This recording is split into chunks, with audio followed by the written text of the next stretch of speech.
Hello everyone and welcome to Blaugrana Everything, and welcome back to the channel, and welcome to another video taking a look at the latest ongoings in the transfer window with regards to FC Barcelona. And there's been quite a bit of development since the last upload on the channel.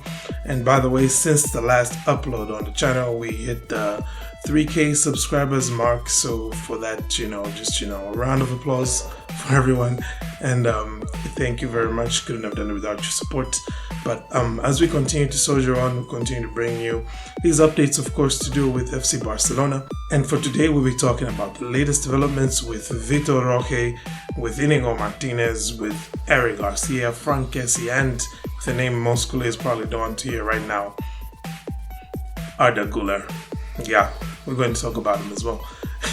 Anywho, if it's your first time tuning in here, please do feel free to hit that like button and also to hit subscribe so we can, hit the next rung on the ladder, let's get to 4K, then 5 and 10 and all those other big numbers up there. So we're just going to go right into it here, and we'll start, of course, with some good news here, right? Yeah, let's start with the good news with, of course, first of all, Vitor Roque, who we've, of course, discussed historically on this channel quite a bit. I even made this video talking about what exactly you can expect to see from him. Feel free to check it out, have a look at that. And right now, what is now official is, of course, that Vitor Roque is an FC Barcelona player, and there is, of course, a bit of a caveat in that he's not, of course, going to be able to join FC Barcelona's squad this summer, though we know that's something that Xavi Hernandez was really keen on. That's something that, the rest of Barcelona's sporting staff really wanted to get done here. They wanted this transfer to be done now so that he could join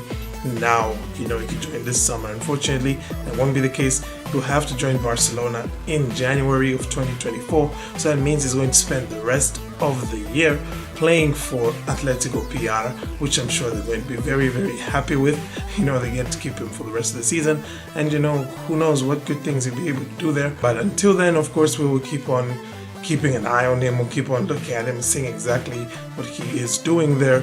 And of course, great things are expected of him. He has a heavy burden on his shoulders, and as far as trying to vindicate FC Barcelona for spending the money that they have.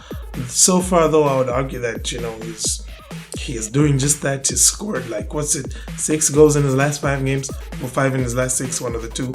He even came up against Real Madrid's Hendrik and kind of outshone Hendrik on the day. But he is 2 years older as well, so maybe he should be doing that.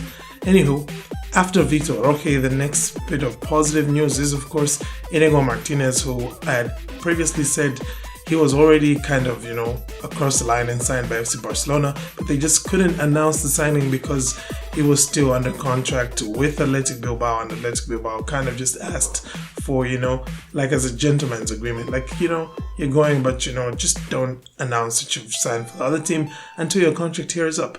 So that's exactly what happened, and on Tuesday, we finally got the announcement. Tuesday, or was it Wednesday? I don't know, man, the days are all blur for me right now. But we did get the announcement on Wednesday. Yeah, it was Wednesday. It was this morning. Could I be forgetting that? Finally got the announcement officially from FC Barcelona's, official communications channels, Twitter, Instagram, all that good kind of stuff. And yeah, he is now FC Barcelona's, I would say, maybe third choice center back. I'm saying third choice because there are reports emerging that Xavi Hernandez has actually convinced Jules Koundé to play right back for one more season. So, we'll talk properly about what that means exactly for Dest and Julian Araujo. But as far as Inigo Martinez is concerned, he's of course going to be Barcelona's second choice after Christensen on that left center back spot. And that means quite a bit of difficulty for the next man who we're going to talk about. That man being, of course, Eric Garcia, in what is the latest as far as Barcelona's exits are concerned. So we do know that FC Barcelona need to push some exits out, need to push some players, out the exit, because that's kind of what they promised that they would do with their economic viability plan, which, La Liga assented to, La Liga agreed to. And by the way, it would seem that Barcelona are, for this moment at least, in good books with La Liga after we saw, Laporta and Tebas' interaction at La Liga's most recent, event that they had. It was pretty interesting. They both had some very positive things to say about each other. Hopefully I can dive into that. Like, I want to do a really long podcast episode, so hopefully I'll be able to talk at great length about all of that kind of stuff. But for now, let's focus on Eric Garcia. And Eric Garcia is one of the players who it's expected that they're going to leave, because really there's even less minutes for him now. Last season he was behind Marcos Alonso in the pecking order. Now he is behind Inigo Martinez almost automatically in terms of both just ability and experience. And Barca have been trying to get him out the door, but the word on the street right now is kind of like Frankie de Jong last summer, kind of like Ansu Fati this summer, and Ferran Torres as well so far.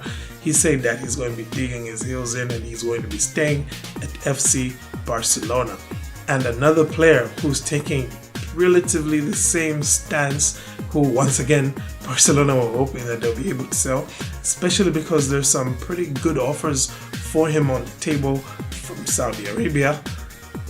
It's Frank Kessie, and he is of course as well saying he's got no interest in going to Saudi Arabia unless an incredible offer comes along. So I'm guessing like my bro's holding out for some life-changing money, like serious buku money, for him to be considering even leaving FC Barcelona. Otherwise, right now it's looking like, just like everybody else before him, he's going to be digging in his heels and he's not going anywhere.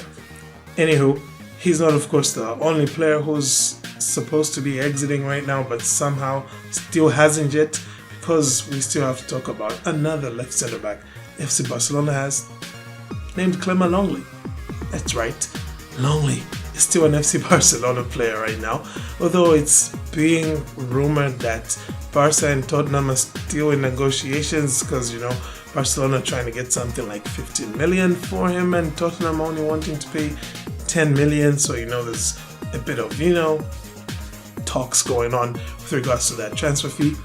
So for now it's being rumored that he's going to stick around even until preseason for Barcelona, which by the way is next week. Preseason for FC Barcelona kicks off next week, and Longley is going to be part of the squad.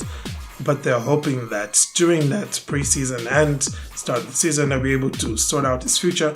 The same is of course the case with Serginho Dest, who it's being rumored as well that with Koundé now saying he's going to play right back, he's willing to do that, then Dest, it's looking like he's more likely to be out the door rather than Julian Araujo. So Dest is probably going to be part of preseason again. Barcelona are going to have him active there because I'm guessing they want suitors to have a look at him and maybe, change their minds and make an offer. But, an offer which Barcelona probably won't refuse at this rate, because they seem pretty desperate to have him out the door. Anyway, finally we're going to end on the downer that most of the FC Barcelona fandom had to endure, not me.